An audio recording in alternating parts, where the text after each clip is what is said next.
Today marks the 2-year anniversary of the initial disappearance of Dakota Patton, a 23-year-old man from Parsons, Kansas. Clinton and Kimberly Nybarger have since been charged in relation to his murder and disappearance. And both have entered plea deals in the case. But for his family, Dakota's legacy is not that of a victim, but rather that of a loving son and a skilled horseback rider. KOAM's Samantha Walker sat down with the Patton family to learn how they're working to keep Dakota's legacy alive. Dakota Patton's family liked to remember him as the determined cowboy he was. Dakota would usually take the first ride, and even if he got bucked off, he would get back on and he'd go. And he was a good horse trainer. In the 2 years since he's been gone, his family is reminded of not only his love for them, but for the animals he worked with every day. This is Hildoggle, Dakota's horse. Yeah. He loved that boy. So I ride him most of the time now. It makes me feel closer to being with Hildoggle. Right. I know he loved that horse, and I don't know if I like riding him for him. It makes me feel like I'm with him still.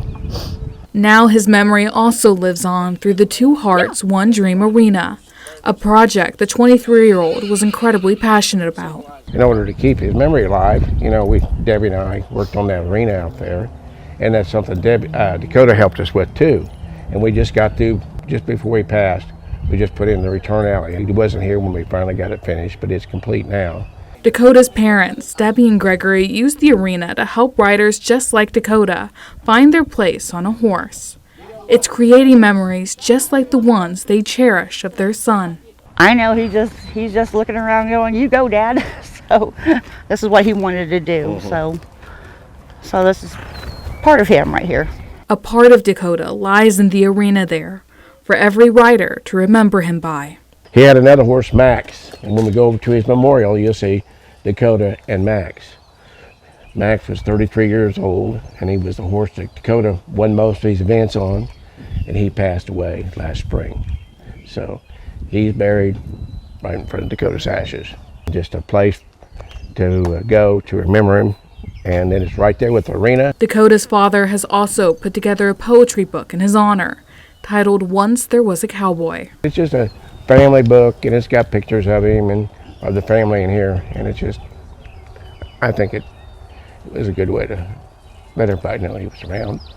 With words he hopes will help keep Dakota's legacy alive forever, even if they're too hard to read aloud.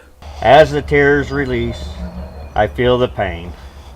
I love you, son, but we'll never be the same. The emptiness I feel, I know will go away when again we ride together until the end of the day. Reporting in Parsons, Samantha Walker, KOAM News. The Two Hearts, One Dream Arena is now open to the public and riders of all ages. You can learn more about the riding arena and the family poetry book on our website. That's KOAMnewsnow.com.